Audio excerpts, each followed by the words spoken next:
Good afternoon, guys. Thank you all for attending this webinar series that we've been having. This is the third one in our webinar series. The first one was becoming a shellfish handler and dealer, and that's posted online, as well as the business aspects of oyster mariculture. And this is the third one. This is cultivated oyster mariculture permitting with Texas Parks and Wildlife. We're lucky enough to have Dr. Lindsay Campbell. She is the permitting specialist, coastal permitting specialist for this, and we will be going through the different the permitting different agencies and this and that to obtain a oyster lease. So we have a lot of content to go over, so I'm just going to hand it over to Lindsay. All right. Well, thank you, Mario, and thank you, Sea Grant, for having me here. So I'm going to go through the permitting, and if you have questions, you can use the Q&A function or the chat box, and Mario will be monitoring those. And then at the end, we'll also have open for questions. Okay.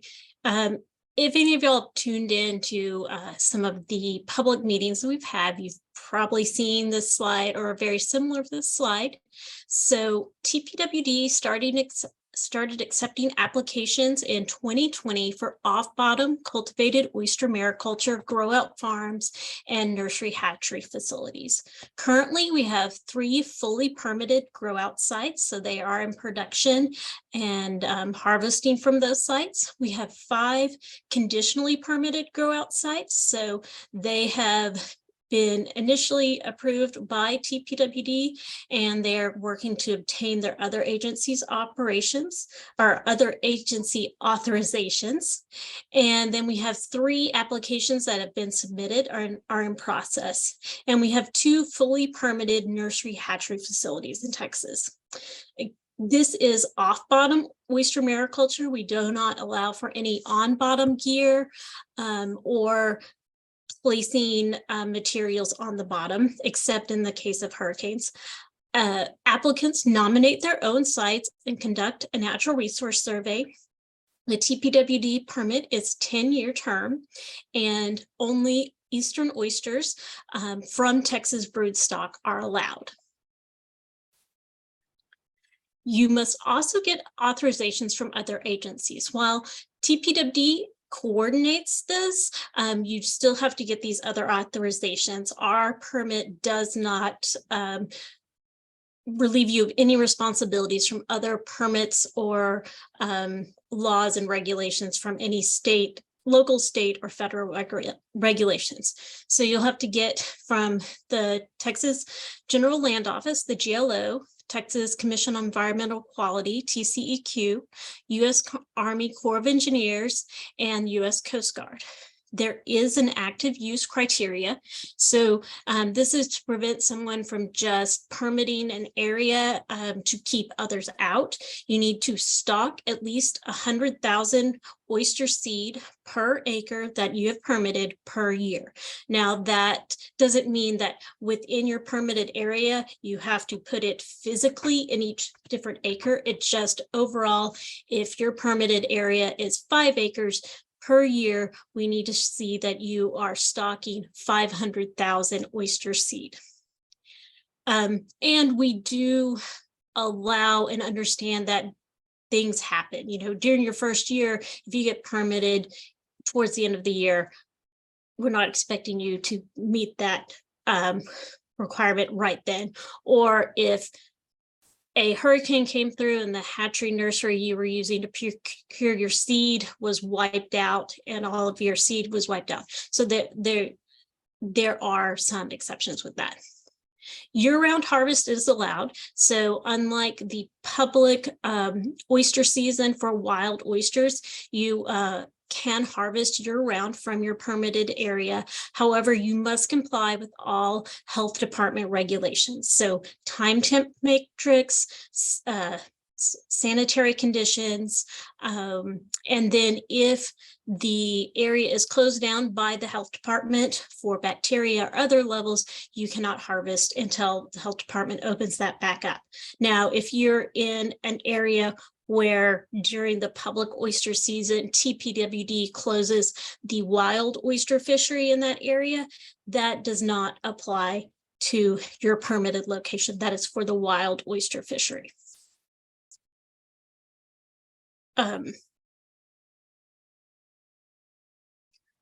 Okay, so here's some of the types of gear. These aren't necessarily the exclusive gears, but here are the main types of off-bottom gear that we see. The floating cages that have bags, hold 4 to 6 bags in each cage, and large pontoons. Floating bags that are similar to the bags that would be in the cages, but have floats on them themselves, and then an adjustable long line system that had these baskets that the lines moved up and down in the water. Now, as Mario mentioned earlier, the business of aquaculture and oyster mariculture, they already gave a presentation on, and really for the business and decisions on the type of gear you would use in your business decisions, definitely consult Texas Sea Grant and their website. I cannot, in our permitting process, can't tell you business decisions to make, good or bad areas to grow, good or bad gear. I can give you advice on if the location you are looking at has any permitting conflicts, examples of gear that people have used before, things like that, but I can't advise you on any sort of business decision. So I do often provide this kind of flow chart, and I'm going to break it down a little bit, but just to give you a path of where we're going in this presentation, just through the process and where it starts up here from the site review and consultation to coordination with the GLO, through your natural resource survey, their application, the review, the public meeting, conditional permitting, and onward. So the first part in this really is what I'm going to be focusing on today, the application process. You start with a, while it is not required, we strongly encourage you to do a consultation so we can look and see if there are limitations on a particular site. And then we have you coordinate also with the GLO to make sure that there aren't any issues as far as from the surface lease standpoint from the GLO. You will do a natural resource survey that is submitted as part of your application. You submit your application online, and then it's reviewed. There is some changes in feedback, so that's kind of an iterative process. Then there will be a public meeting and the issue of the conditional permit. After you have your conditional permit, then you obtain your other authorizations from the various agencies, come back to us with those, and we review those authorizations, and then we would issue your final permit. So now I'm going to go in detail into those different steps. So when someone comes to us for a site consultation, if someone calls up and says, I'd like to do oyster mariculture in Galveston Bay, what's a good location? I cannot say what is a good location. I need them to narrow down a spot. I will say, well, is there any particular area that you're looking at? And we'll pull that up in our spatial planning tool, which is an ArcGIS map with layers of different features that we go through. Now, this site is actually not Galveston Bay. This is in Copano Bay. But so someone has come and said to us, I've looked and this is where I think I want to have a site. So this yellow is a proposed site. First things we'll turn on are the natural resource layers. So that's what TPWD has jurisdiction over. So these red shapes are oyster habitat, and we need a 500-foot buffer from oyster habitat. So to get out my measuring tool and make sure this is from our mapped oyster habitat, 500 feet. We also require a 200-foot buffer from seagrass. So on this image, it's kind of this light green area. And again, measure that buffer. Rookeries, so this blue is, or this teal colored is a rookery, and there's a 2,000-foot buffer from rookeries, and there's several different reasons for that.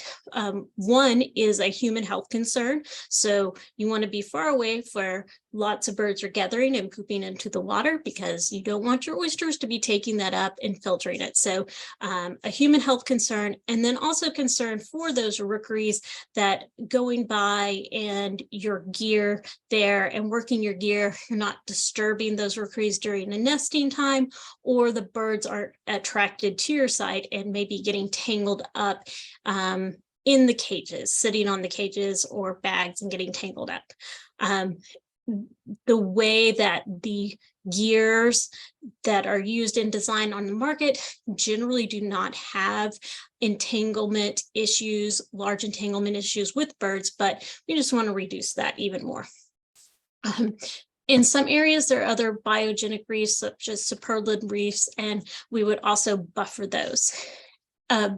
If your site that you're mainly going to be boating to, or if you were saying, I'm going to walk out from shore on this, we also would look at sensitive shoreline habitats, just to see what the impact of the site overall may be. Next, we turn on our threatened and endangered species thing. So this overall purple haze over this is whooping crane stopover and nesting. And one of those issues with the whooping crane and our coordination with U.S. Fish and Wildlife Service is that they ask for at least a 2.5-foot depth in whooping crane areas, and really in most areas where there are piping plovers or other wading birds. We also talk about our NOAA and NIMS best management practice guidelines. And these things are such as like keeping your lines taut, so they're not in a looping or tangling issue. No biofouling coatings on any of the gear that could leach into the environment. Monitoring your sites on a regular basis. Most people would be at their sites at least once a week, multiple times a week, just monitoring your sites, making sure if anything had become entangled that could be released. But beyond that is looking at your gear, making sure it's not worn, and looking and see if there's evidence of any sort of interaction, like bites from turtles on floats, things like that. Also, all interactions that you have with threatened and endangered species, you do that in a report, both in an annual report to us, but at the time of the incident to U.S. Fish and Wildlife or NIMS, depending on the species. And then also reminding people that when they're boating and using their vessels in the area, to keep an eye, look out for those species. Mainly, we're talking about in Texas, sea turtles. We'll look at conservation areas, so like private conservation lands, state park lands, federal refuge lands, and those aren't necessarily like you cannot be by those, just to let you know what's nearby. And there are some areas like state parks and our national refuge, they just want to get a heads up if there's going to be a proposed site within 5 miles of their area. We look at restoration areas, and then also navigation. So no boating channels, things like that. There's a question, Lindsay. Mm-hmm. One of the panel attendees said, can you grow oysters for personal use without a permit? That is under like oyster gardening. Yes. You still would have to get a introduction permit from Texas Parks and Wildlife. So if you are introducing anything into state waters, especially a regulated species such as oysters, for personal use, you would still have to get an introduction permit, and there's other permitting for that, and still following health guidelines. So if you were in restricted waters, we wouldn't allow you to have an introduction of oysters in a cage that you're going to grow for personal use there, because that's a health and safety issue.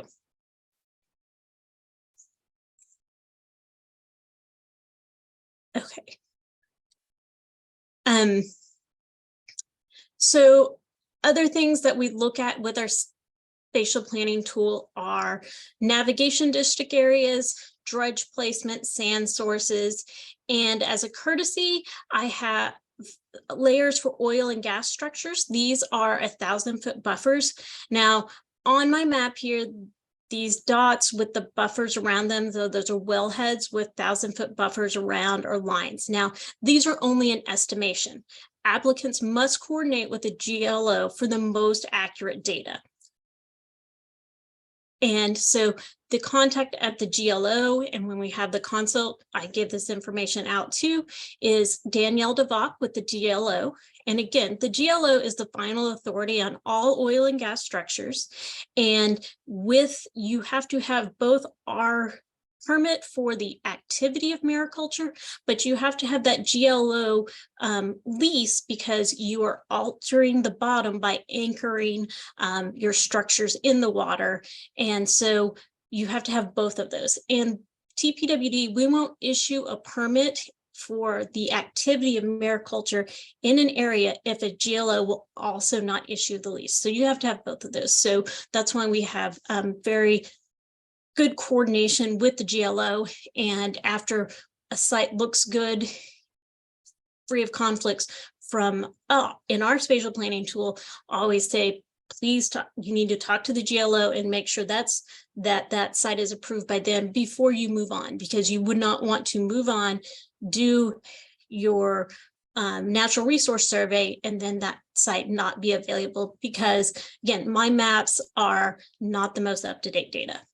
I try to keep them up to date, but always the GLO has the most up-to-date data on that. So we've got two questions. Okay. One is a follow-up on that personal use oyster gardening. The question is, what if the oysters are already on the property and will not be introduced?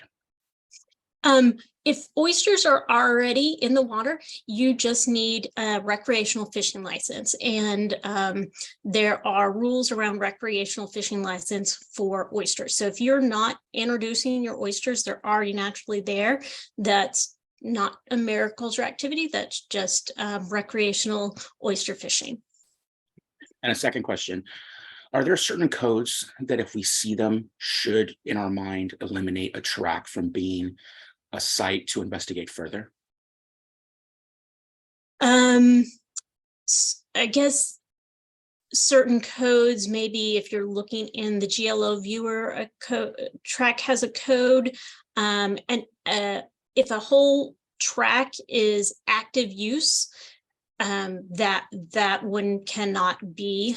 You can't have a sublease from the GLO. So if someone already has that whole track leased, you can't have a sublease from them, is my understanding for that. Yeah, it's mine as well. Thank you, Lindsay. Yes. Oh, and as Danielle has let us know, yes, a state track can be actively leased for oil and gas, and that's a pooled lease agreement. So if that whole track is, they'll be pooled lease agreement.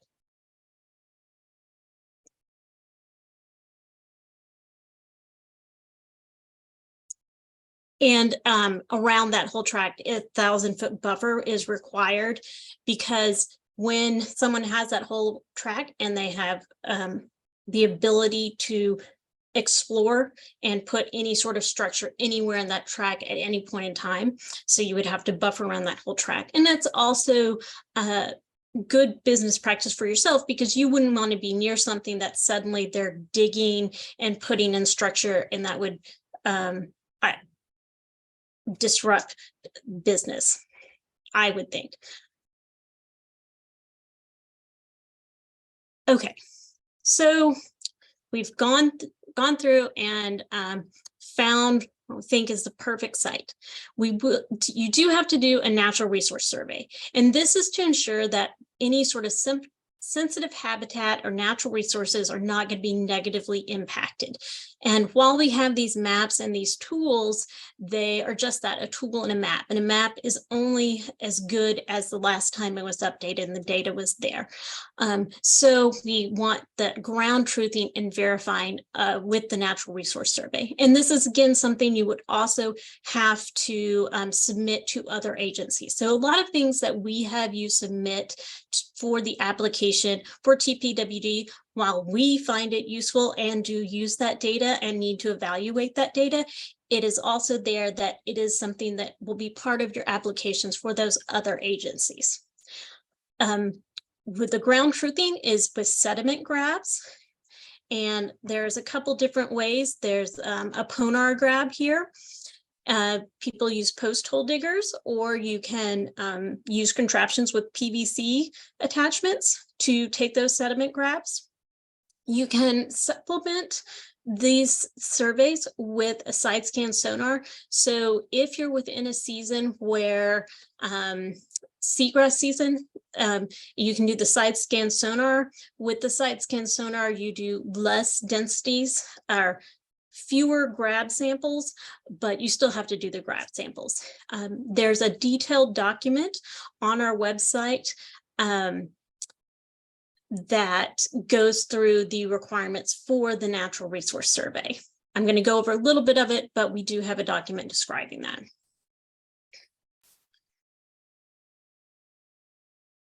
Okay. So once you have your site, a sampling grid is set up. And here's some examples of that. So within your site, you take a sample every 35 feet, 35 feet by 35 feet, or if you've done a side scan, every approximately 69 feet. Then in the 500-foot buffer, there are samples that you take, and the density of samples is the acreage in that buffer. Sometimes it is a bit confusing. It'll say,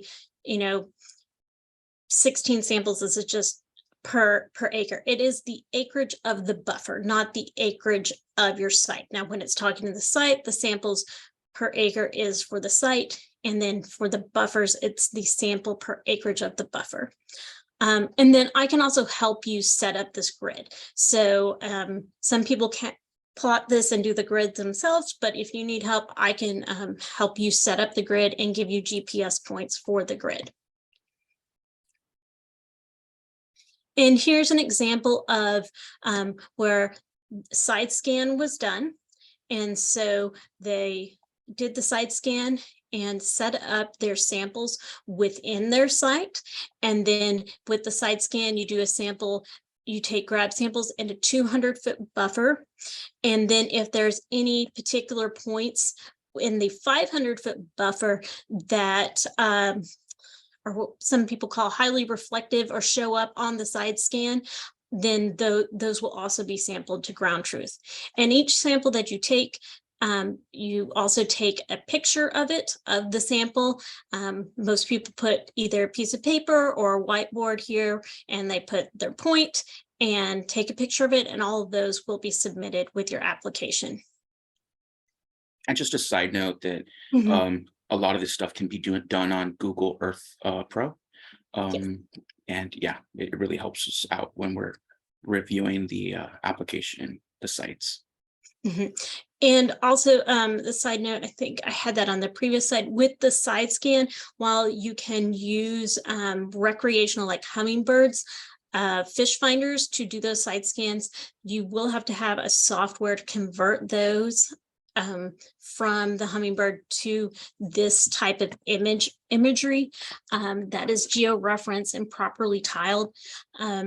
There are a couple software programs. Sonar TRX is one that you have to buy those softwares.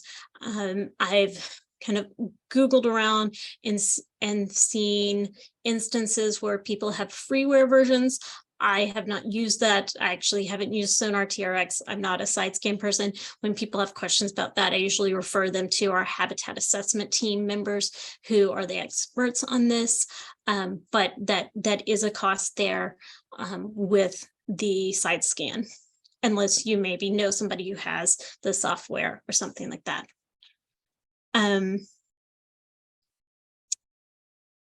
The question, sample photos, pass or fail. So what we're looking in the photos, we're looking to see that are there any oysters? So would there be oysters, oyster habitat, oyster large oyster shell? Now shell hash is one thing, but larger oyster shells that would be at the surface that would indicate that that was active oyster habitat where it either is oyster reef or where oysters could settle, or also looking for seagrass rhizomes in those samples. All right. There's a couple of questions. Okay. Regarding the natural resource survey, what are the criteria in determining whether sediment sample photos pass or fail in terms of approving a lease? Right. So again, kind of we'll look at the photos and the shell hash. If I see somewhere else saying that it's dead shell, yes. If it's that black dead shell, then that would not be something that would cause an alteration in our movement of the site. If there are multiple samples or samples that really show oysters, it may be something that we go out and investigate further, take more samples around there. Was this just a random one shell, or is this showing that is more oyster habitat there? Another question is asking where someone can find physiochemical parameters, as in like salinity, depth, temperature, online as just different resources. That is one thing we do have when you do a consult. We have the data from salinities over the many 30 to 40 years that TPWD has been collecting data. So we can show you what the average salinities are in an average rainfall year, a low rainfall year, a high rainfall year. So again, we can't say this means this site is good or bad. What we can say is this is what the average salinities are. This is what papers have said are the optimum salinity range for oysters to grow. So we do provide that. Other places you can look, NOAA and NIMS, they have data monitoring sites, and you can look up past histories on average temperatures and depth data. We do have some of that in our spatial planning tool about depth, and then you can also look at sounding maps and bathymetry data in many of those areas. One of the questions that just came up is there real-time water quality monitoring? I know that GCOOS does that out of the Conrad Butcher in Texas A&M, Corpus Christi, but yeah. I don't think they have real-time at all different sites, especially since our bays are very vast.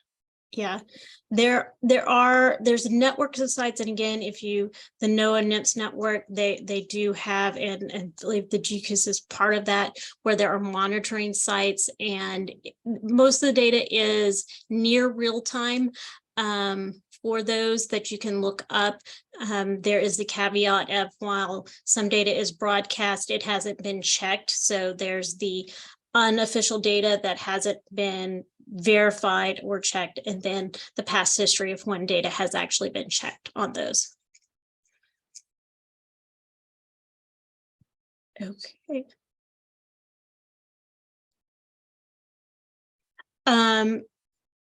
Tenure-old reef survey data. Our department, TPWD, goes in a process of going through the different bays and updating and doing side scan, and it just is within the different bays and the rotation. So in some areas I have newer data, some areas I have not as new data, but I have several layers of that oyster data that I bring up and show just to kind of get a picture of what would be in an area.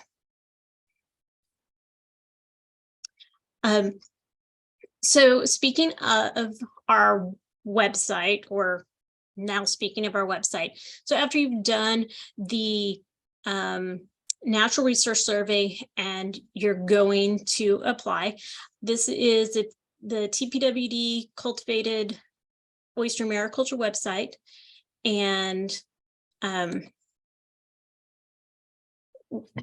you can go here, and then under the application information and questions, you can click on, there is the application questions list of what questions will be asked for grow out sites and nursery hatchery sites. And today I'm focusing on the grow out sites and the application with that. The nursery hatchery sites, very similar type of overall questions and what you have to go through, but the application for that is submitting a detailed operations plan that is more specific to a nursery or hatchery. Then also there is the survey instructions under natural resource survey that you can click on, and it'll give you a description of the requirements for the survey, what you need to report, density of grids, and such things.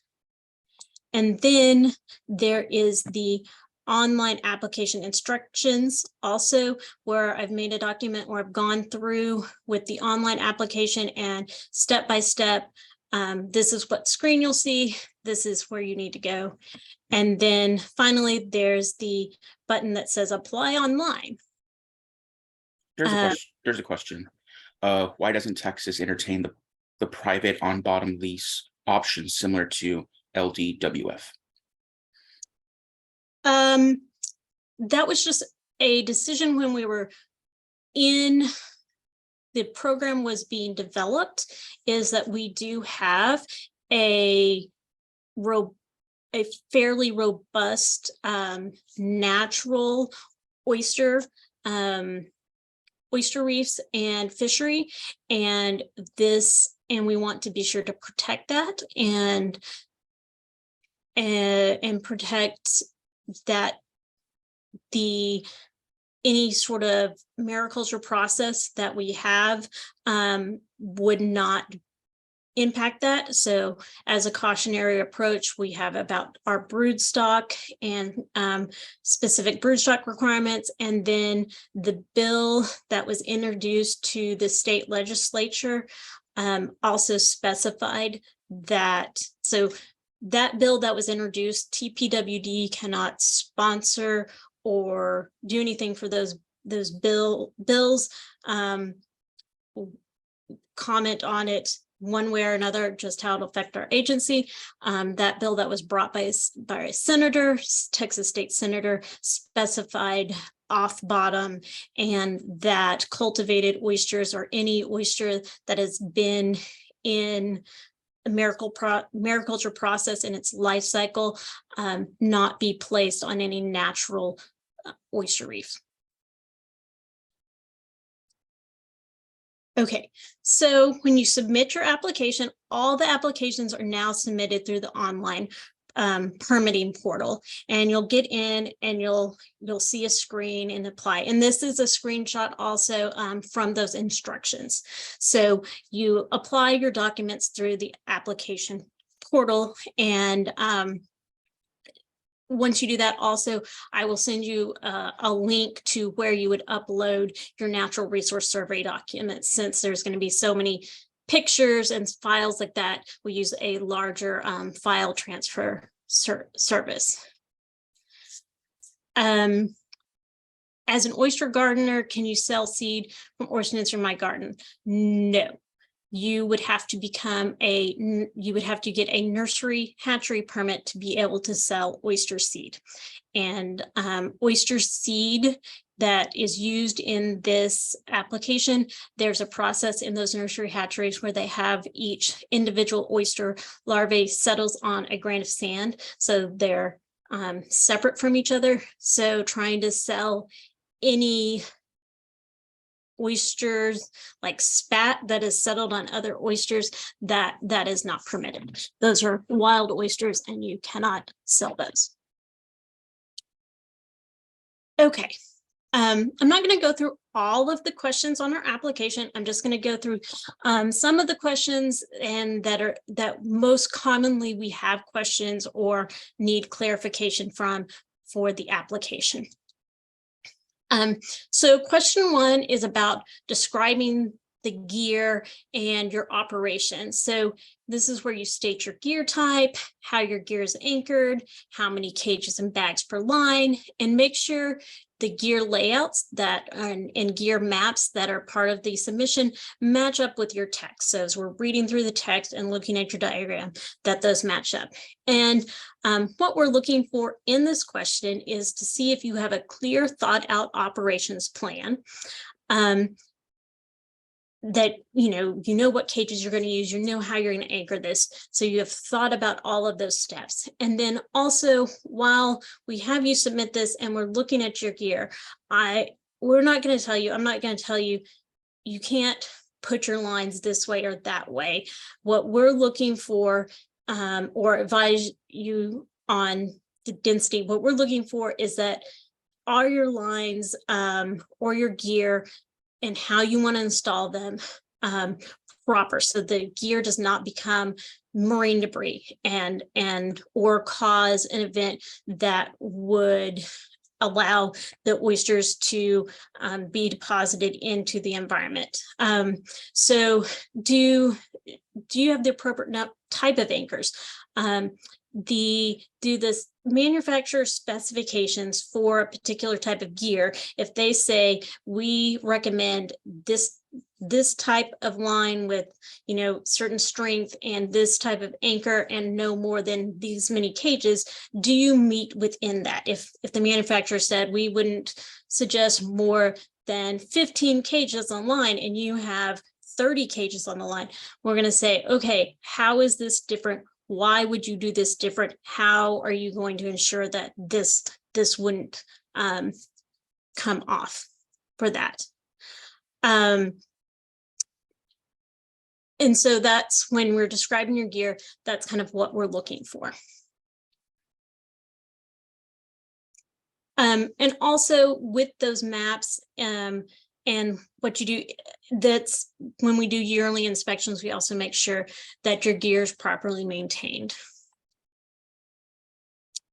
Okay, question 2 is describing your proposed tending and maintenance and harvest activities.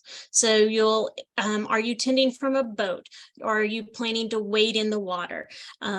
Where are you going to be tumbling and sorting your oysters? How and where are you cleaning your gear? So again, what we're looking for here is how your activities may impact the natural resources around the site. And within the site and around the site. If your activity is, I'm going to be walking through this seagrass bed every day to get out to my site, that would not be something that we would say you need to alter your plan on how to get your site.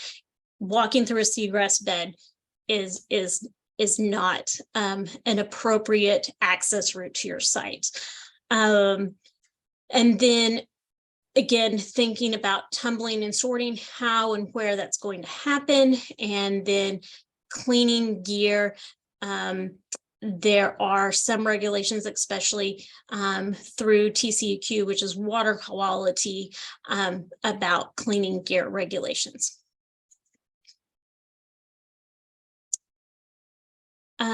Oysters on private property. All submerged land along the Texas coast and in Texas bays and estuaries are owned by Texas. So there is very little private property that is would have oysters, and anything in the water column is public.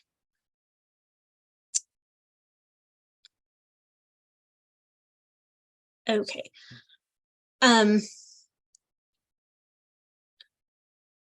We did skip question number 3. I'm just going over the main questions where there are usually other questions about the questions.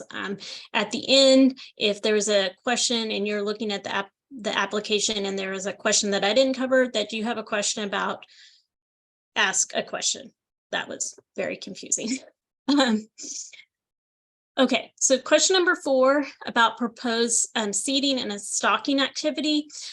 This question is, we're looking to make sure you understand the active use requirement and if you're planning on doing your activities year round.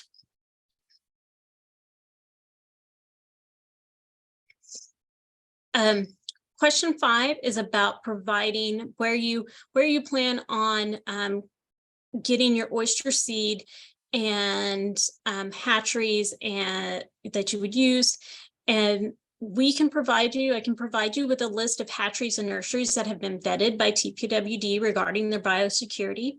And if there's a hatchery or nursery you want to use that is not on that list, you can let us know and we can check to see if they meet our biosecurity compliances.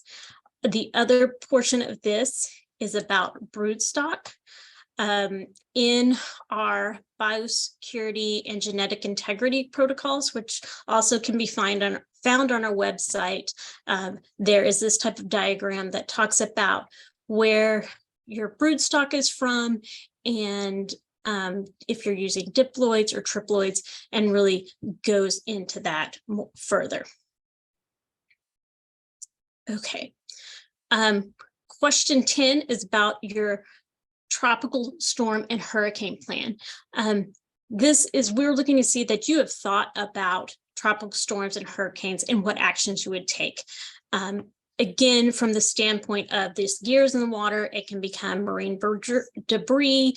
There could be an event where the cages or bags are broken open and the oysters are released. That is also another reason we realize storms or accidents, things happen. So while we are strict on our broodstock requirements for our oysters, there are many resources online. Florida, the Florida Department and Florida Sea Grant have put out a lot of great resources and plans for your hurricane plans. So you can really just look at those and tailor those to your specific business practices, sites, and that. And we also highly suggest that you practice your hurricane plan so you know how long it'll take to execute.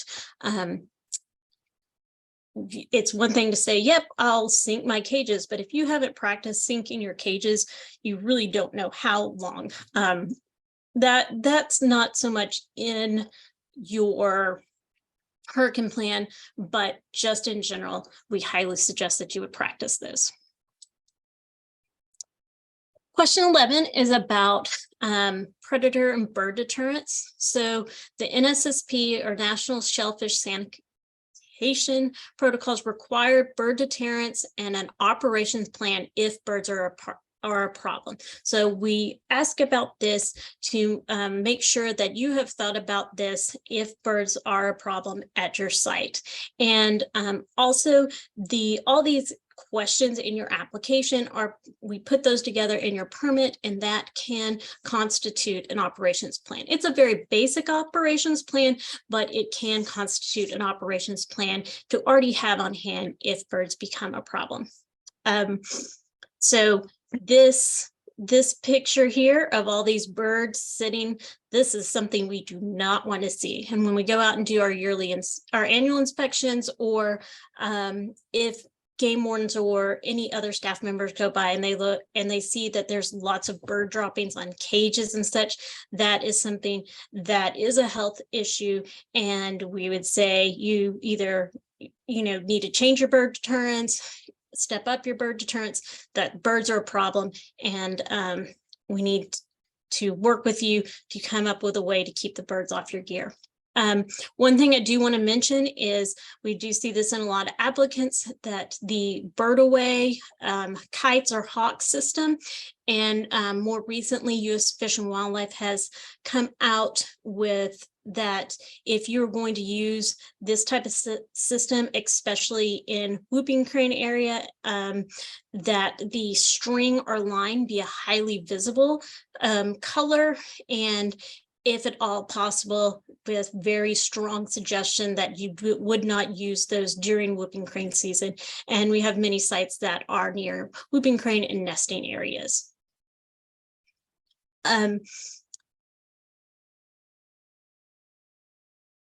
Seed, yes, you can obtain Texas oyster seed from other states or from hatcheries and nurseries out of state, but they have to have Texas brood stock. There's disease testing. I'm going to go over the oyster transfer request a bit later. If you are importing seed to your permitted area, your COM, you have a COM farm, grow location, or nursery, you don't have to get an introduction for that permit for that, because your COM permit covers that. But if you were introducing those to any place other than a permitted COM area, you would have to get a introduction permit. Okay, so that was over the question, more common questions we have about the application. Other aspects of the application are producing maps and diagrams. So your vicinity and access route map, it can be one that has both your vicinity and your routes on it, such as this. Or it can be two separate ones that has your vicinity map on one, and then you have a separate route map.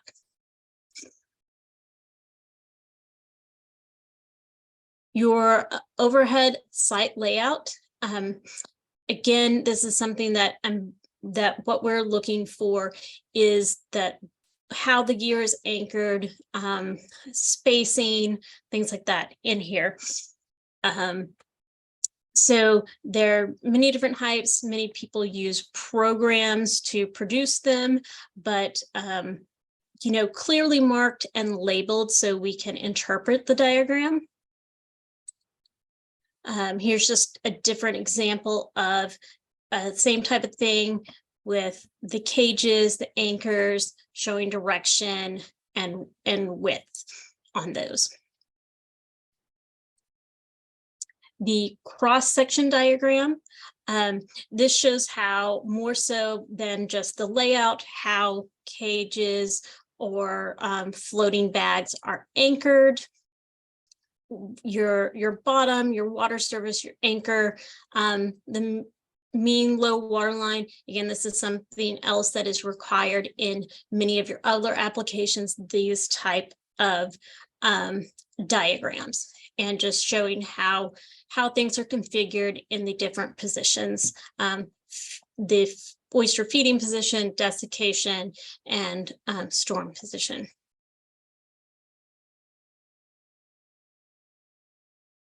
So you've submitted all of the application. Then what happens is your application review.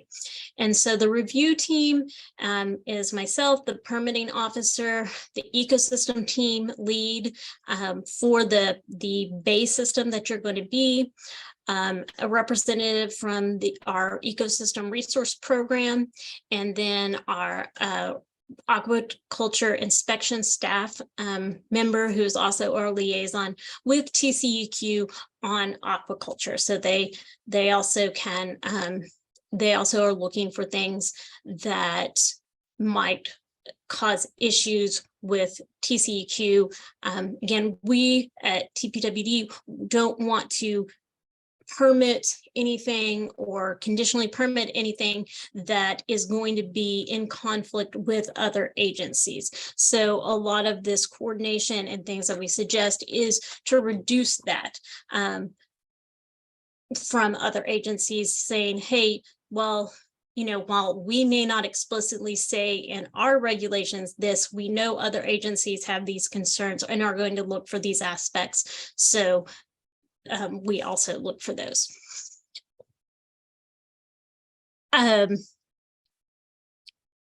Okay, and then so we check for your answers of your questions and review your survey files. Then I'll communicate back to applicant if there's any sort of questions or clarifications that need to be done. And then the applicant updates the applications and answers and diagrams.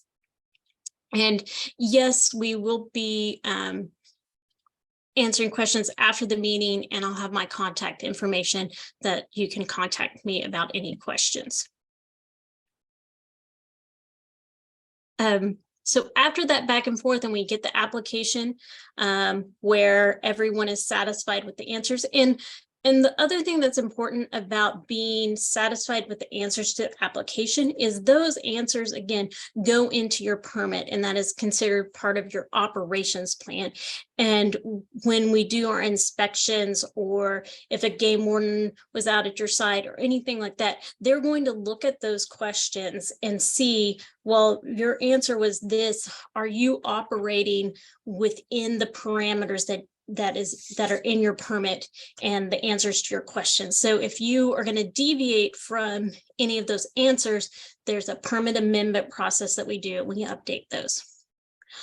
As part of this, if your location has any portion in public waters, there will be a public meeting and an open comment period.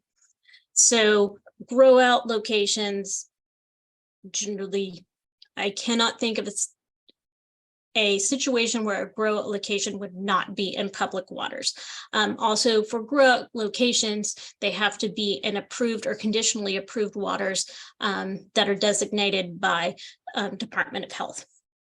So TPWD, we draft the text to the announcement, and then give that text to the applicant, who places and pays for that notification in a new local newspaper.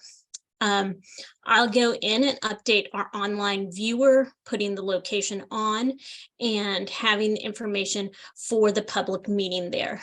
TPWD conducts the meeting and holds the meeting. It is not upon the applicant to speak at the meeting or anything. We present all the data and answer the questions at the meeting. So far, all of our meetings have been held via Zoom, and we will be continuing to do that. And then after the meeting, there's a public comment period open for 2 weeks after the meeting date, so that if anyone has comment they want to submit about that, they email that comment into the Oyster Mariculture email address. So had our meeting, had the public comment period. If there was any issues that needed to be addressed by public comment, we've done that. Then we issue the conditional permit. So when the conditional permit is issued, applicants may not begin conducting mariculture activities. What they do is they take that permit and go to the other agencies and obtain their authorizations. So the other agencies are going to look to see that you have that conditional permit before they would issue you any of their authorization. So they know that we have vetted this application, that we would be okay with permitting this activity before they go forward. Now, having a conditional permit doesn't guarantee that you are going to get the authorizations from the other agencies, but it is much more likely, very highly likely. So I cannot guarantee, just because you have a conditional permit, that you will get your other authorizations, but without that conditional permit, there's almost very, very slim chance that you would get those authorizations. And you must get all of those authorizations before the final permit can be issued.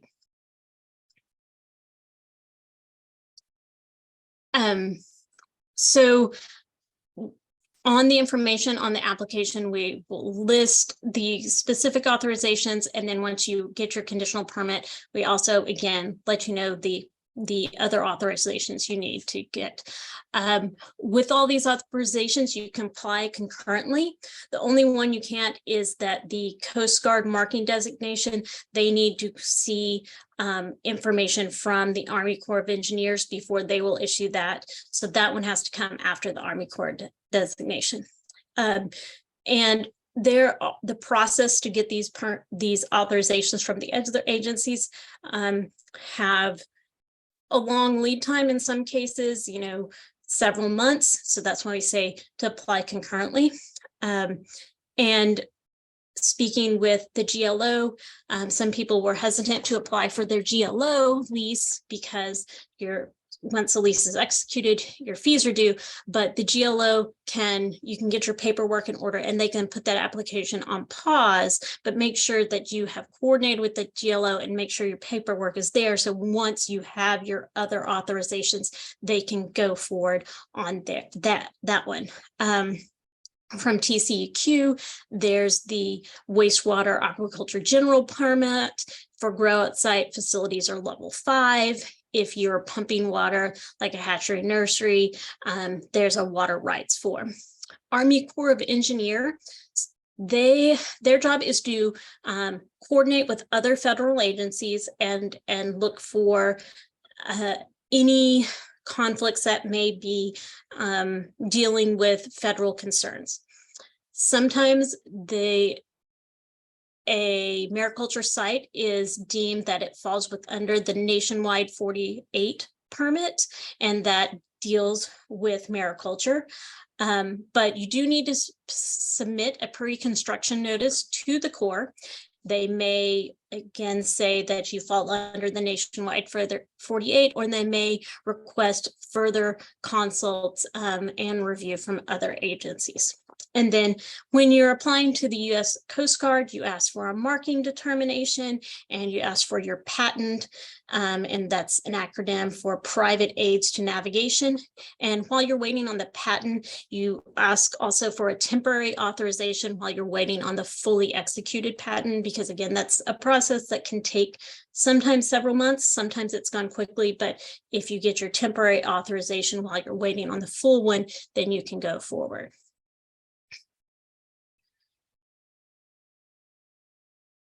Okay, so you have all those, and then you will bring those to us. We'll issue your invoice for your first year's fees, and once those are paid, you get your final full permit, and you may begin your mariculture activities. Do read your permit provisions to make sure you are in compliance with all the permit provisions. There will be annual reports, an annual inspection, and then there's monthly stocking and harvest reports. And you don't get rid of me just because you have your final permit. You get lots of email updates from me about your reports, inspections, reminders about hurricane season, preparedness, and other things along the way there. Lindsay, we've got a question about polyculture. They're asking if you can co-culture oysters and seaweed together. We do not have provisions for seaweed culture in Texas, and polyculture of seaweed in Texas.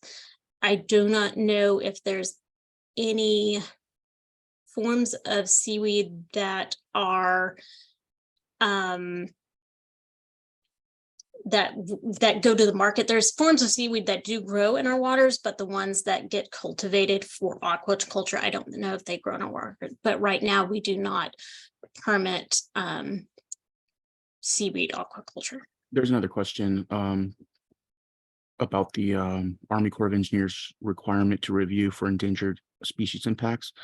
They're told it's about a 6-month delay. Have we heard about this? Yes, we have. We're very aware of this, and actually Mario and I were on a call on Tuesday, or was it yesterday? It was yesterday. It was yesterday. Wait, yesterday was Tuesday. With National Marine Fishery, National Marine Fisheries about that, and their review of the permits and the permitting process. And while National Marine Fisheries can do what they can once they get the process, it has to also deal with the Army Corps of Engineers, but we are working on this. Yeah, we're actively working on it. We had a long conversation with, so. Yes. It again is something that I don't have control over those federal agencies, but want to try to get those to go along. And I don't want to take away any of their authority or oversight on that, just to make sure that one, ahead of time, we are looking for things that would be a no-go for them. So we don't send someone out that has an issue that would not be permitted by them, but also ways that we can streamline the process and reduce their workload as far as reviewing that. Got another question. Came in, once you create and log in for the application account, can you log out and come back and add information that is required? Or once you start, you have to finish so data is not lost? Nope, you can. There is a save button. So like once you get to the question answers, and as you're entering the data on the map screens and things, if you need to log out, those will be saved and you'll be come back in. And then on the screen with the question and answers, I believe up at the top and definitely down at the bottom, there's a save and come back.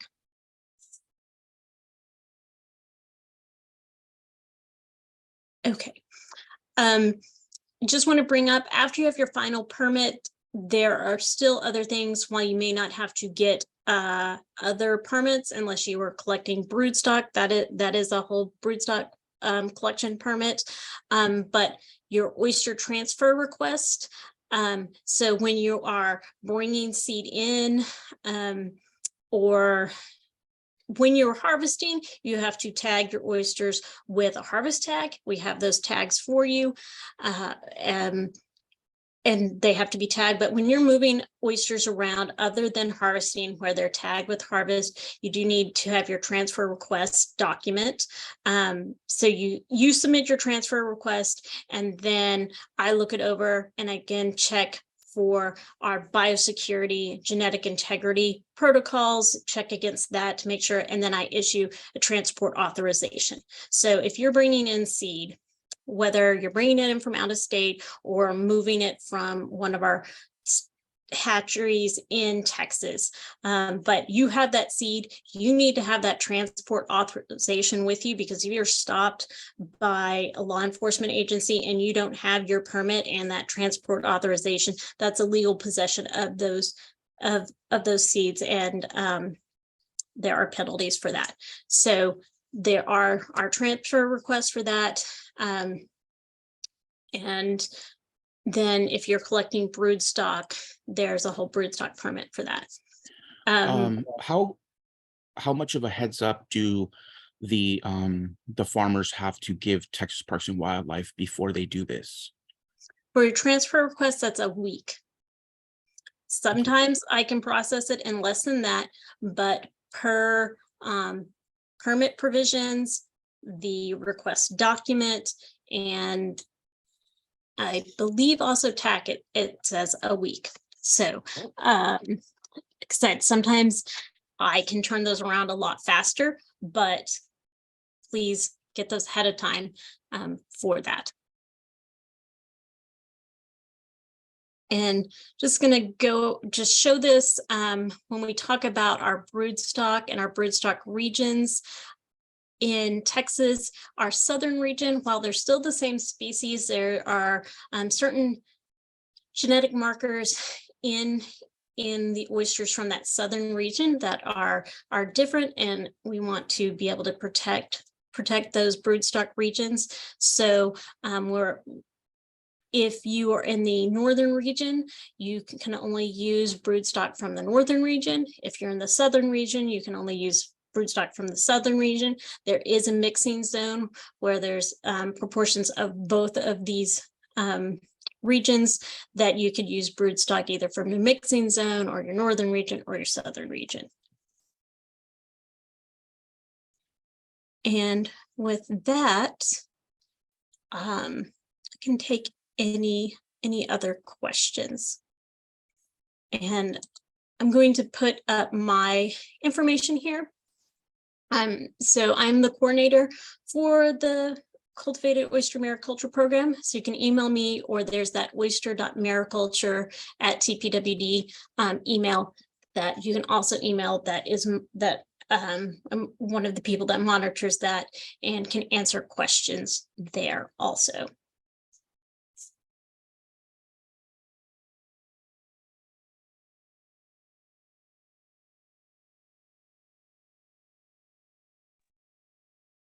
Well, thank you, Lindsay. This was a very helpful permitting webinar. If you guys have any questions, you all can contact me, Mari Marquez at Texas Sea Grant, or Dr. Campbell if you have any specific questions. Also, we will be having a webinar tomorrow at the same time that's going to be discussing hurricane and storm preparedness. And all permitted farmers and conditionally approved farmers, please attend, because we will be giving away gear tags if you participate in the webinar. And that's it. Please, if there's any questions, but this is the time, or obviously you know how to contact us. But anyway, well, we're going to end this webinar, and thank you all for joining. We will be posting this probably next week on YouTube, and we will send the link out. So thank you for attending. Yep. And yep. Thank you all for that. And again, just let us know if you have specific questions. I saw there were a lot of more specific questions than the general questions, but I'm happy to answer those for you. Or if I can't answer the question, direct you to the person who can. And unless, Mari, you can think of anything that I might not have touched